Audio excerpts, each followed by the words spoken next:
6వ తరగతి సోషల్‌లో 20వ చాప్టర్ శిల్పం మరియు కట్టడాలు. ఇది చాలా ఇంపార్టెంట్. శిల్పం మరియు కట్టడాలు.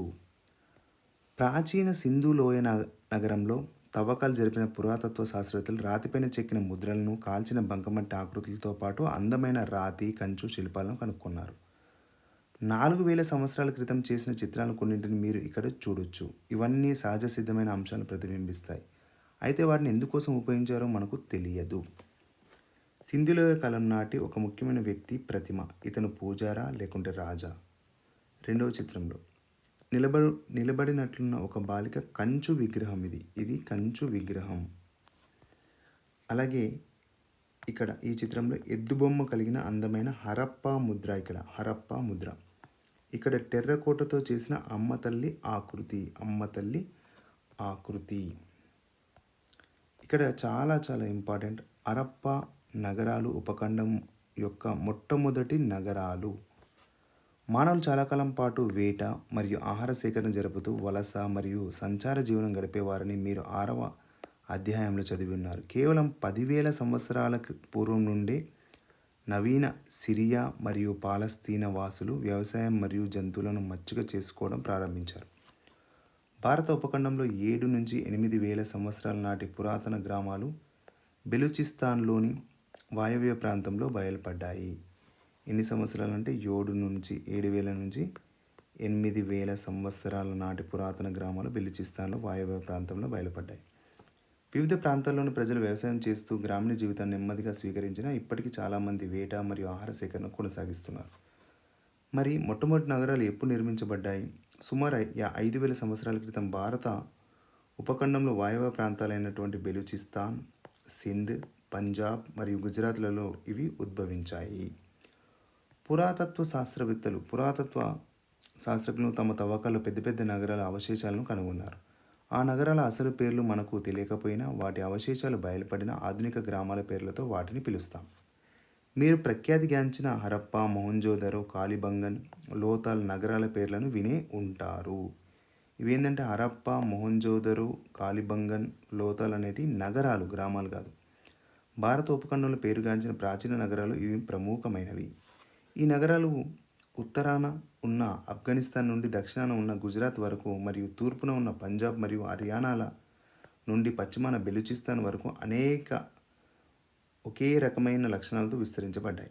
చరిత్రలో ఈ దశను పురాతత్వ శాస్త్రవేత్తలు ఏమంటారంటే హరప్పా సంస్కృతి అనే పేరుతో సూచిస్తారు. ఈ సంస్కృతిలోని ముఖ్యమైన ప్రాంతాల్లోని అధిక భాగం సింధు నది మరియు దాని ఉపనదులతో ఏర్పడిన మైదాన ప్రాంతాలతో ఉండడం వల్ల కొన్నిసార్లు దీన్ని సింధులోయ నాగరికత అని అంటారు. అంటే హరప్పా సంస్కృతిని ఏమంటారంటే హరప్పా సంస్కృతి ఈక్వల్స్ టు ఇక్కడ మనకు సింధులోయ నాగరికత. ఎందుకంటే సింధు నది ప్రవాహ ప్రాంతం దాని ఉపనదులలో ప్రాంతాల్లో ఉండడం వల్ల దీన్ని సింధు లోయ నాగరికత అని కూడా అంటారు. పైన ఉన్నటువంటి మనం ఇక్కడ ఇది అరేబియన్ సముద్రం, ఇది గుజరాత్, ఇక్కడ లోతాల్, దాల్వీరా, సుర్కోలడా, చాన్హుదారో, ఇక్కడ అలాగే మొహంజోదరో, కాలిబంగన్. ఇక్కడ ముఖ్యమైన లోతాల్, కాలిబంగన్, మొహంజోదరో, అలాగే మనకు హరప్పా. ఇక్కడ ఇండస్ నది, ఇక్కడ మనం చూసినట్లయితే జీలం నది, చీనాబ్, రవి, ఈ నదులన్నీ కూడా ఇండస్ నది ద్వారా మనకు ఇక్కడ అరేబియా సముద్రంలో కలుస్తాయి. ఇది హరప్పా. ఇక్కడ ఏంటంటే సింధు నది కూడా మనకు ప్రవహిస్తుంది కాబట్టి ఇది సింధులోయ నాగరికత నాటి పట్టణాలు. అలాగే నగరాలంటే ఏమిటి? అసలు నగరాలంటే ఏంటి? ఇంతకుముందు మనం నేర్చుకున్నాం కదా. నగరాలంటే ఏంటంటే జీవనోపాధి కోసం వ్యవసాయం లేదా వేట మరియు ఆహార సేకరణలపై ఆధారపడకుండా జీవించే అధిక జనాభా కలిగిన ప్రాంతాలను నగరాలు అని మనం అంటాం. నగరాలు ముఖ్యంగా 3 లేదా 4 రకాల ప్రజలను కలిగి ఉంటాయి. చేతి వృత్తుల వారు, కుండల తయారీదారులు, లోహ పనివారు, వడ్రంగి పనిచేసేవారు, భవన నిర్మాణం చేసే మేస్త్రీలు, రాళ్లను కొట్టేవారు మొదలైన వారు. వర్తకులు నగరం లోపల మరియు బయట ఉండేవారు, తయారు చేసిన వస్తువులను కొనడం లేదా అమ్మడం చేసే వ్యాపారులు, పరిపాలకులైన రాజులు, కులీనులు, పూజారులు మరియు పరిపాలనాధికారులు. చివరిగా పేద శ్రామికులు, సైనికులు. వీరు ఇతరులకు సేవ చేసేవారు. వీరిలో చాలామంది వ్యవసాయం చేయరు లేదా పంటలు పండించరు. అందువలన ధాన్యం ఉత్పత్తి చేసే రైతులపై, పాలు మరియు మాంసం ఉత్పత్తి చేసే పశుపోషకులపై ఆధారపడతారు. నగరాలు ఈ ధాన్యాలను రైతులపై విధించే పన్నుల ద్వారా లేదా చేతి పన్నుల ద్వారా వచ్చే ఉత్పత్తులకు బదులుగా పొందుతాయి. నేడు ఉన్న పరిస్థితుల మాదిరిగానే ఆ ప్రాంత యుగంలో కూడిన అధిక శాతం మంది ప్రజలు బహుశా గ్రామాల్లో లేదా అడవుల్లో నివసించి ఉండవచ్చు. ఈ నగరాల యొక్క లక్షణాలు సుమారు 4600 సంవత్సరాల క్రితం హరప్పా నగరాలు వేగంగా ఏర్పడి దాదాపు 700 సంవత్సరాలు వెలుగొందాయి. సుమారు 3900 సంవత్సరాలలో క్రమేణా కనుమరుగయ్యాయి. హరప్పా నగరాల్లో భవనాలు బాగా కాల్చిన నిర్ణీత ఆకారం, పరిమాణం గల ఇటుకలతో నిర్మించడం ఆ నగరాల ఒక విశిష్ట లక్షణం. దాదాపు అన్ని ప్రముఖ నగరాలు జాగ్రత్తగా రూపొందించిన ప్రణాళికబద్ధమైన పట్టణాభివృద్ధిని కలిగి చదరంగంలోని గడుల వలె ఒకదానినొకటి ఖండించుకుంటున్న వంకరలు లేని రహదారులతో నిర్మించబడ్డాయి. రహదారులన్నీ గృహాల నుండి వచ్చే మురుగునీటి పారుదల, వర్షపు నీటి పారుదల కోసం చక్కటి కాలువలతో నిర్మించబడ్డాయి. దాదాపు అన్ని నగరాలు రెండుగా విభజించబడి నిర్మించబడ్డాయి. ఒక భాగంలో ఎత్తైన భవనాలు, ప్రధాన రాజప్రసాదాలు అంటే కోటలు, నివాసాలు, కార్యాలయాలు, ధాన్యాగారాలతో ఉండగా మరి ఒక భాగంలో చేతి వృత్తులు, వర్తకులు మరియు ఇతర సామాన్య ప్రజల నివాసాలు ఉండేవి. పరిపాలకులు రాజప్రసాదాలను నివసిస్తూ పనిచేస్తూ ఇతర సామాన్య ప్రజల నుండి విడిగా ఉంటూ తమ ప్రత్యేకతను చాటుకుంటూ ఉండేవారు. హరప్పా నగరాలలో ఎటువంటి చేతి వృత్తుల వారు నివసించేవారు. భవనాలు అవి నిర్మించబడిన ఇటుకల ప్రాముఖ్యతను బట్టి చేతి వృత్తుల పనివారిలో ఒక రకాన్ని మీరు ఊహించవచ్చు. ఇటుక తయారీదారులు లేదా భవన నిర్మాణ మేస్త్రీలు లేదా మట్టితో పనిచేసే కుండల తయారీదారులు. హరప్పా కాలం నాటి కుండల తయారీదారులు భారతదేశ చరిత్రలో అత్యంత నాణ్యత గల కుండలను, విభిన్న రకాల మట్టి పాత్రలను, బొమ్మలను తయారు చేసేవారు. హరప్పా ప్రజలు వివిధ రకాల లోహాలతో తయారైన అనగా రాగి, వెండి, తగరం, మిశ్రమ లోహాలైన ఇత్తడి మొదలైన వాటితో తయారైన వస్తువులను విస్తృతంగా ఉపయోగించేవారు. ఇక్కడ మనం గమనించినట్లయితే ఇక్కడ లోతాల్ నౌకా నిర్మాణ కేంద్రం. ఇక్కడ సరిపోయే నావ పరిమాణాన్ని ఊహించండి. కొలతలు తూర్పు పడమర మధ్య దూరం 37, ఇక్కడ తూర్పు పడమర మధ్య దూరం 37 మీటర్లు. ఇక్కడ ఉత్తరం అలాగే దక్షిణం మధ్య దూరం ఇక్కడ ఏంటంటే 22 మీటర్లు. ఇక్కడ ఇది ఏదైతే తక్కువ ఉందో ఇక్కడ తక్కువ ఉన్నట్టు అనిపిస్తుంది. ఇది 22 మీటర్లు, ఇది 37 మీటర్లుగా మనము గమనించుకుంటూ ఉండాలి.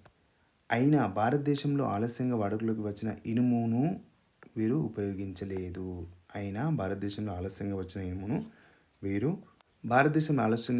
వెలుగులోకి వచ్చినటువంటి ఇనుమును వీరు ఉపయోగించలేదు. రాగి అరుదుగా లభించేది, దాని ఉపయోగం పరిమితిగా ఉండేది. హరప్పా ప్రజలు తమ నిత్యావసరాల కోసం రాయి మరియు చెక్కతో చేసిన పనిముట్లను ఎక్కువగా ఉపయోగించేవారు. నరికే పని కోసం రాతితో చేయబడిన పొడవుగా ఉండి విశిష్టమైన రంపాలను, వర్తకం కోసం చక్కగా చెక్కబడిన రాతి ముద్రలను, ఆభరణాల కోసం అందమైన రంగులతో నునుపుగా తయారు చేసిన రాతి పూసలను, వ్యాపారం కోసం రాతి బాట్లను, బరువును సూచించే రాళ్ళు ఉపయోగించేవారు. పత్తి, ఉన్ని, బట్టలు తయారు చేసేవారు. వీటితో చాలా తక్కువ పరిమాణంలో కొన్ని చరిత్రకారులకు లభ్యమయ్యాయి. ప్రతిరోజు ఉపయోగించే వస్తువులైన గరిటెలు, కాడలు, గాజులను తయారు చేయడానికి సముద్రంలో లభ్యమయ్యే గవ్వలు, శంఖాలను ఉపయోగించేవారు. రాతి ముద్రలు, బరువుల తూనిక బాట్లు ఉపయోగాన్ని గమనిస్తే ఆ కాలంలో వివిధ ప్రదేశాల మధ్య వర్తక వ్యాపారాలు అధిక సంఖ్యలో జరిగేవని తెలుస్తుంది. నిజానికి వారు ఎన్నో అభివృద్ధి చెందిన నగరాలు కలిగిన ఇరాక్ లాంటి సుదూర దేశాల ఓడలపై ప్రయాణించి వర్తక వ్యాపారాలు కొనసాగించేవారు. సరుకుల రవాణాకు ఎద్దుల బండి మరియు పడవలను వారు తప్పకుండా ఉపయోగించేవారు. భాష హరప్పా ప్రజలు రాసిన పుస్తకాలనేవి మనకు లభించలేదు. కొన్ని శిలాఫలకాలు, ముద్రణలు మాత్రం లభించినప్పటికీ వాటిని ఎలా చదవాలో మనకు నేటికి తెలియదు. వారు ఏ భాషను మాట్లాడారు, అన్ని చోట్ల ఒకే భాషను మాట్లాడారా అనేది ఇక్కడ మొహంజోదర దుర్గాన్ని మనం ఇది ఒక నగరం మనం చూసినట్లయితే మొహంజోదర మహాస్నాన ఘట్టము అన్న విషయం తెలియదు. వారు ఏ పేర్లతో పిలుచుకున్నారు కానీ, రాజులను, దేవుళ్లను ఎలా పిలిచారో కానీ చివరికి వారి నగరాల పేర్లు కూడా తెలియదు. వారి మత విశ్వాసాల గురించి మీరు తర్వాత పాఠంలో చదువుతారు. పాలకులు ఈ నగరాలు ఎవరు పరిపాలించారో తెలియదు. నగరాలు చాలా విశాల ప్రాంతంలో నిర్మాణం అయి ఉన్నవి. దాదాపు అన్ని నగరాల్లోనూ సాధారణంగా ఉండే అంశాలు ఒకే రకంగా ఉండడంచే కొంతమంది అభిప్రాయం ప్రకారం వీటిని అజమాయిషీ చేయడానికి ఒక కేంద్రీకృత వ్యవస్థ ఉండేదని తెలుస్తుంది. ఈ కేంద్రీకృత వ్యవస్థను రాజు, పూజారి లేదా ఎన్నుకోబడిన కొంతమంది నాయకులు వీరిలో ఎవరు అజమాయిషీ చేశారో తెలియదు. బహుశా వారు పెద్ద పెద్ద కోటలు నివసిస్తూ నగర ప్రజలను పరిపాలించి ఉండవచ్చు. జీవనోపాధిలో మార్పు దాదాపు 700 సంవత్సరాల తర్వాత గొప్ప నగరాలుగా అభివృద్ధి చెందిన పట్టణాలు, వర్తకం, చేతి వృత్తుల వారి ఉత్పత్తి తగ్గిపోయి క్రమేణా క్షీణించి ఇక్కడ ప్రజలు పట్టణాల నుండి గ్రామాలకు తరలి వెళ్ళారు. ఇక్కడ కొంతమంది చరిత్రకారుల అభిప్రాయం ప్రకారం ఈ ప్రాంతంలో ప్రవహించే చాలా నదులు ఎండిపోవడంచే ఇక్కడి ప్రజలు తూర్పుగా గంగానది వైపు తరలిపోయారు. అక్కడ వారు వ్యవసాయ పశుపోషకులతో కలిసిపోయారు. ఏది ఏమైనప్పటికీ హరప్పా సంస్కృతిలోని గొప్ప నగరాలు కనుమరుగై భూమిలో కలిసిపోయారు. అంతరించిపోయిన ఈ నాగరికత గురించి పురాతత్వ శాస్త్రవేత్తలు, పురావస్తు శాస్త్రవేత్తలు, శాస్త్రజ్ఞులు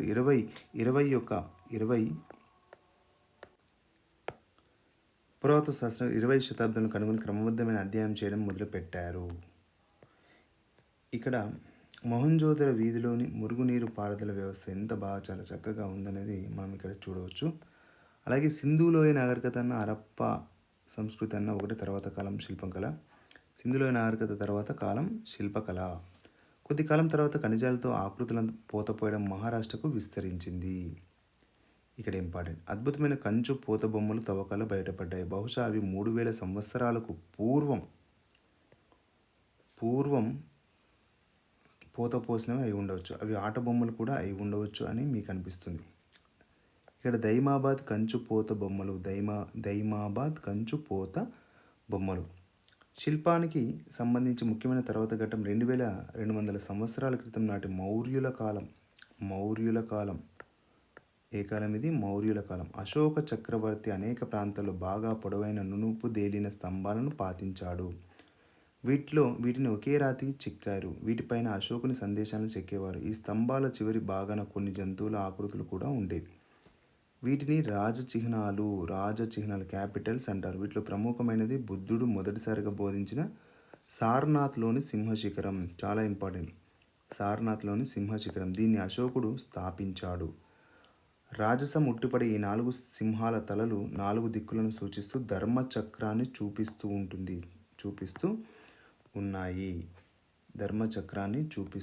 ఉన్నాయి. ఈ రాతి స్తంభాలు, సింహశిఖరం మౌర్య చక్రవర్తుల శక్తికి, రాజసానికి ప్రతీకలు. ఈ సింహ శిఖరాన్ని రాంపూర్వాలోని వృషభ శిఖరంతో పోల్చండి. ఈ హరప్పాలోని ఎద్దును పోలి ఎంతో సహజంగా కనిపిస్తుంది కదూ. ఇక్కడ ఎద్దు అలాగే గుర్రం, ఇక్కడ ఉన్నటువంటి సారనాథ్లోని సింహ శిఖరం, ఇక్కడ రాంపూర్వాలోని వృషభ శిఖరం, ఇక్కడ సేమ్గా ఉన్నట్టుగా కనిపిస్తుంది కదూ. బౌద్ధ స్తూపాలు, విహారాలు. ఇది చాలా ఇంపార్టెంట్. భారతదేశంలో ప్రఖ్యాతి పొందిన సాంచి స్తూపం దిగువన ఉంది. ఒకసారి చిత్రాన్ని చూడండి. మనం ఆకాశం వైపు చూసినప్పుడు ఎలా కనిపిస్తుందో అదేవిధంగా అర్ధగోళం సగం బంతిలా ఈ స్తూపం కనిపిస్తుంది. సగం బంతిలా కనిపిస్తుంది. ఒక వేదికపై నిర్మించిన అర్ధగోళపు ఆకారమే స్తూపం. దీని మధ్యలో బుద్ధుడు లేక బౌద్ధ భిక్షు అవశేషాలు, దంతం, ఎముక, జుట్టు వంటి శరీర భాగాలు ఉంటాయి. ఈ అర్ధగోళం పూర్తిగా మూసి ఉంటుంది. దీని లోపలికి మనం గుడిలోకి ప్రవేశించినట్లుగా ప్రవేశించలేం. దీనిపైన ఒక స్తంభం, దాని చివర ఛత్రం ఉంటాయి. చుట్టూ అందంగా అలంకరించిన ముఖద్వారాలు ఉన్న రాతి ప్రహరీ ఉంటుంది. అశోకుని కాలంలో వీటిని మట్టి, ఇటుక, చెక్కతో నిర్మించేవారు. తర్వాత రాతితో నిర్మించేవారు. స్తూపానికి అనేక అర్థాలు ఉన్నాయి. దీన్ని బుద్ధునికి ప్రతీకగా భావిస్తారు. అలాగే స్తూప గుమ్మటాన్ని విశ్వంగాను, ఈ స్తంభాన్ని భూమిని, స్వర్గాన్ని కలిపే వారధిగా భావిస్తారు. యాత్రికులు పుష్పాలతో దీన్ని పూజిస్తారు. దాని చుట్టూ ప్రదక్షిణ చేస్తారు. స్తూపానికి వెలుపల వైపు ధ్యానం చేస్తారు. ఇక్కడ మనము చూసినట్లయితే ఇది మధ్యప్రదేశ్లో ఉంది. ఇది ఏ రాష్ట్రంలో ఉందంటే మధ్యప్రదేశ్లో ఉంది. సాంచి స్తూపం ఇది అశోకుడు నిర్మించిన అత్యంత ప్రాముఖ్యమైనదిగా స్తూపం ఇది. ఈ చిత్రంలో అర్ధగోళాన్ని, వేదికను, ఛత్రాన్ని, ప్రవహరీని గుర్తించండి. ఇది ఛత్రము, ఇది ప్రవాహము. అలాగే ఈ యొక్క అర్ధగోళం, ఛత్రం, ప్రవాహరి. ఇక్కడ ప్రవాహం అంటే ఇక్కడ ఏంటంటే ప్రహరీ అంటే గోడ ఎలా ఉందో చూడండి. ఆంధ్రప్రదేశ్లో చాలా ప్రాంతాలు, ముఖ్యంగా అమరావతి, బట్టిప్రోలు, రామతీర్థం, సాలిహుండం మొదలైన ప్రదేశాల్లో పురాతత్వ శాస్త్రవేత్తలు అనేక ప్రాచీన స్తూప శిథిలాలు కనుక్కున్నారు. బట్టిప్రోలు వద్ద బుద్ధుని అస్థిక కలిగిన ఒక స్ఫటిక పేటికను కనుగొన్నారు. ఇక్కడ నేలకొండపల్లి, ఖమ్మం జిల్లాలో ఉన్నటువంటి నేలకొండపల్లిలో బుద్ధ స్తూపం, ఖమ్మం జిల్లా, చక్కగా అమర్చిన ఇటుకలు గుర్తించారా. ఆంధ్రప్రదేశ్లోని గుంటూరు జిల్లాలో ఉన్న అమరావతి స్తూపము అత్యంత ప్రసిద్ధమైనది. 1900 సంవత్సరాలకు పూర్వం శాతవాహనుల కాలంలో దీన్ని నిర్మించారు. ఇది ఎవరి కాలంలో నిర్మించారంటే శాతవాహనుల కాలంలో అమరావతి స్తూపాన్ని నిర్మించారు. శిల్పకళతో కూడిన స్తూపాన్ని వర్ణిస్తుంది. పైభాగంలో కొన్ని ఎగిరే ఆకృతులు చూసారా? బుద్ధుని పూజించడానికి స్వర్గం నుండి దిగి వచ్చిన దేవతలుగా వీరిని భావిస్తారు. దిగువ భావంలో కొద్దిమంది స్త్రీ పురుషులు అనుకోగా పూజించినట్లుంది. ముఖద్వారం దగ్గర 4 సింహాలను చూడవచ్చు. ఇవి ఏ అంశాన్ని స్ఫురింపజేస్తాయో మనం గమనించవచ్చు. అమరావతి నేడు చిన్నాభిన్నమై రాళ్లతో కూడిన గుట్ట. ఇది 1900 సంవత్సరాల క్రితం శిల్పతోరణాలతో అత్యంత అద్భుతంగా ఉండేది ఊహించుకోవాల్సిందే. బుద్ధుడు అతని బోధనల గురించి ఈ శిల్ప తోరణాలు తెలియజేస్తాయి. వీటిని బ్రిటిష్ వారు కనుక్కొని లండన్కు తరలించారు. తరలించలేని వాటిని మద్రాసు మ్యూజియంలో భద్రపరిచారు. ఈ తోరణాలు ఆధారంగా స్తూపం ఏ విధంగా ఉండేదో అంచనా వేస్తున్నారు. దీన్ని పునర్నిర్మాణం ఈ తోరణాల ఆధారంగా జరిగింది. వాటిని సరిపోల్చండి. నాగార్జున కొండ స్తూపం మరొక ముఖ్య స్తూపం.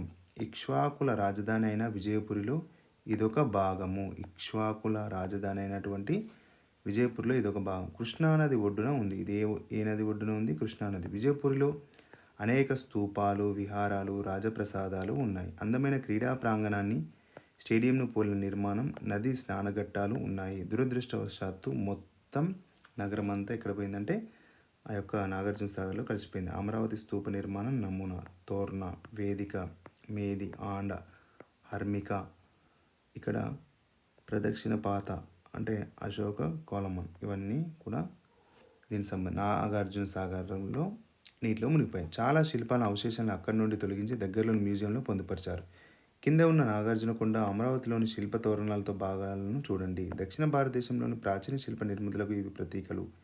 వీటిని బట్టి అప్పటి ప్రజలు రూపాలను మలిచిన రీతిలో గమనించండి. కాలక్రమంలో శిల్పులు ఇక్కడ కనిపిస్తున్న ఇలాంటి శిల్పఖండికలతో కనిపించే ఆకృతులను మాత్రమే కాకుండా సంపూర్ణమైన పెద్ద ఆకృతులను చెక్కడం ప్రారంభించారు. బుద్ధుని పెద్ద ప్రతిమలు ప్రశాంతమైన పవిత్రమైన బుద్ధుని వ్యక్తిత్వాన్ని ప్రజలకు చూపించాయి. ప్రఖ్యాత బౌద్ధ శిల్పాలు వ్యావయ దిశలో గాంధార నుంచి ఉత్తరప్రదేశ్లోని మధుర, సారనాథ్ నుంచి లభించాయి. ఇలాంటి శిల్పాలను నాగార్జున కొండలో కూడా మీరు చూడవచ్చు. అమరావతిలోని శిల్ప సంపద పిచ్చి పట్టిన నలగిరి అనే ఏనుగు, ఇక్కడ నలగిరి అనే ఏనుగు బుద్ధుడు శాంతింపచేయడానికి ఈ చిత్రం చూపిస్తుంది. రాజుగారి ఈ ఏనుగు అదుపు తప్పి చెలరేగడంలో వీధుల్లోని ప్రజలను భయభ్రాంతులు అయ్యారు. అయినప్పటికీ బుద్ధుని చూడగానే ఆ ఏనుగు శాంతించి అతనికి మోకరిల్లింది. ఒక చిత్రం కథను ఎలా చెప్పిస్తుందో చూసారా? ఈ కథకు సందేశం ఏమై ఉంటుందో మనము ఆలోచించాలి.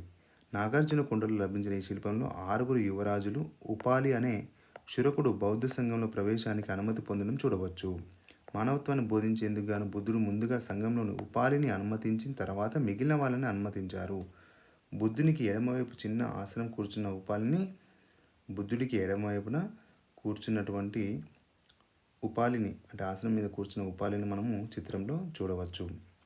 అలాగే సాంచి నుంచి సేకరించిన ఈ శిల్పం గ్రామాల్లో దినచర్యను తెలుపుతుంది. ఈ అందమైన ఫలకం ఒక గ్రామంలో బుద్ధుని సందర్శనాన్ని తెలుపుతుంది. ఈ ఫలకంలో కనిపిస్తున్నటువంటి ప్రజల దైనందిక కృత్యాలను పట్టికగా రాయండి. ప్రస్తుతం ఇలాంటి కృత్యాలు ఇప్పటికి గ్రామంలో చూడగలమా? విహారాలనేవి బౌద్ధ భిక్షులను నివసించి సన్యాసుల పీఠాలు లేకుంటే ఆవాసాలు. ఇది చాలా చాలా చాలా చాలా ఇంపార్టెంట్. విహారాలు అనేవి బౌద్ధ భిక్షులు నివసించి సన్యాసుల పీఠాలు లేదా ఆవాసాలు. వీటిలో మతపరమైన విద్య నేర్పేవారు. సాధారణంగా విహారాల్లో బహిరంగ ఆవరణ ఉంటుంది. దాని చుట్టూ చిన్న గదులు ఉంటవి. మరొక వైపు ఒక చిన్న పూజా మందిరం లేదా స్తూపము లేదా బుద్ధుని ప్రతిమ ఉండేది. ఈ పూజా మందిరాన్ని మనం ఏమంటామంటే చైత్యమని, బౌద్ధ భిక్షుల ప్రార్థనా స్థలాలని అంటారు. ఇక్కడ చైత్యాలు, విహారాలు అంటే నివసించి ఉండేటి. బౌద్ధ భిక్షులు నివసించి ఉండేదేమో విహారాలు. అలాగే వీళ్ళ యొక్క పూజా మందిరాన్ని చైత్యమని అంటాం. బౌద్ధ భిక్షుల యొక్క ప్రార్థన స్థలం. నాసిక్, కార్లలో గుహ విహారాలను కనుక్కున్నారు. వీటితో కూడిన చెక్కిన అందమైన శిల్పాలు కూడా ఇక్కడ మనకు ఉన్నవి. ఇక్కడ మనం గమనించినట్లయితే తక్షశిల, నాగార్జునకొండ, నలంద వంటి మిగిలిన విహారాలు ప్రార్థనా స్థలాలు ఇటుకలతో లేదా రాతితో నిర్మించారు. ఇవి గొప్ప విద్యా బోధన కేంద్రాలుగా రూపొందాయి. ఈ విహారాల శిష్యులకు, బౌద్ధ భిక్షులకు బౌద్ధ గ్రంథాలను బోధించేవారు. కేవలం విద్యనే కాకుండా శారీరక రుగ్మతలు కూడా భిక్షులకు ఈ విహారాల్లో చికిత్స చేసేవారు. ఈ విహారాల్లో చాలా శాసనాలు లభ్యమయ్యాయి. అనేక మంది స్త్రీలు, పురుషులు, రైతులు, వర్తకులు, సైనికులు, వృత్తి పనివారు ఈ విహారాల నిర్మాణానికి, వాటి నిర్వహణకు విరాళాలు ఇచ్చేవారని ఈ శాసనాలు చెబుతున్నాయి. బౌద్ధుల ఈ పవిత్ర విద్యాలయాలు ఇతర దేశాల నుండి అనేక మంది యాత్రికులను ఆకర్షించాయి. చైనా యాత్రికులు పాహియాన్, ఇత్సింగ్, హ్యూమన్స్ హ్యూయాన్ సాంగ్ బుద్ధుని జీవితంలో సంబంధం కలిగిన ప్రాంతాలను ప్రముఖ బౌద్ధ సన్యాసుల విద్యాపీఠాన్ని సందర్శించేందుకు విచ్చేశారు. Very very very very important. పవిత్ర స్థలాలను పూజించేందుకు దర్శించేందుకు వెళ్ళే ప్రజల్ని మనం ఏమంటామంటే యాత్రికులు అని అంటాం. హ్యూయాన్ సాంగ్ తదితరులు ఆనాటి ప్రఖ్యాత బౌద్ధ సన్యాసుల విద్యాపీఠమైన నలంద బీహార్లో ఉద్యానభ్యస్తూ కాలం గడిపారు. దీని గురించి అతను ఇలా వివరించాడు. ఇక్కడ ఉపాధ్యాయులందరూ అత్యంత సామర్థ్యం నైపుణ్యం కలిగిన వారు. వీరంతా బుద్ధుని బోధనలను చిత్తశుద్ధితో అనుసరించేవారు. ఈ విద్యాపీఠంలో నియమాలు కఠినంగా ఉండేవి. వాటిని ప్రతి ఒక్కరు విధిగా పాటించాలి. రోజంతా చర్చాగోష్ఠులు జరిగేవి. వృద్ధులు యువకులు పరస్పరం సహకరించుకునేవారు. తమ సందేహాలను నివృత్తి చేసుకునేందుకు వివిధ నగరాల నుండి విద్యార్థికులు ఇక్కడికి వచ్చేవారు. కొత్తగా వచ్చే వాళ్ళని కాపలాదారులు కఠినమైన ప్రశ్నలు వేసేవారు. వారు వాటికి సరైన సమాధానం ఇస్తేనే ప్రవేశానికి అనుమతించేవారు. 10 మందిలో 8 మంది ఆ ప్రశ్న సమాధానాలు ఇవ్వలేకపోయేవారు. రాతిని తొలగించే చైత్యాలు మొదటి దేవాలయాలు. రాతిని తొలగించే చైత్యాలు మొదటి దేవాలయాలు. శాతవాహనుల కాలంలో వర్తకులు, వృత్తి కళాకారులు, రాజులు ఒక ప్రత్యేక శైలిలో విహారాల నిర్మాణానికి విరాళాలు ఇచ్చేవారు. ఇలాంటివి మహారాష్ట్రలో ముఖ్యంగా కార్లే, బాజా, కన్హేరి, నాసిక్లలో చూడొచ్చు. పర్వత ప్రాంతాల్లో వీటిని గుహలుగా నిర్మించేవారు. రాతి పనివారు ఉలి, సుత్తి ఉపయోగించి రాళ్లను తొలగించి వడ్రంగులు తయారు చేసే నిర్మాణ పోలిన ఆకృతులను ఆవిష్కరించారు. వీళ్ళు పెద్ద ప్రార్థన ప్రాంగణాలను, స్తూపాలను, బౌద్ధ భిక్షుల కోసం చిన్న గదులను రాళ్లతో నిర్మించేవారు. మనుషులు మరియు జంతువుల అందమైన ప్రతిమలను, కొన్ని సందర్భాల్లో బుద్ధుని విగ్రహాలను కూడా వీళ్ళు చెక్కేవారు.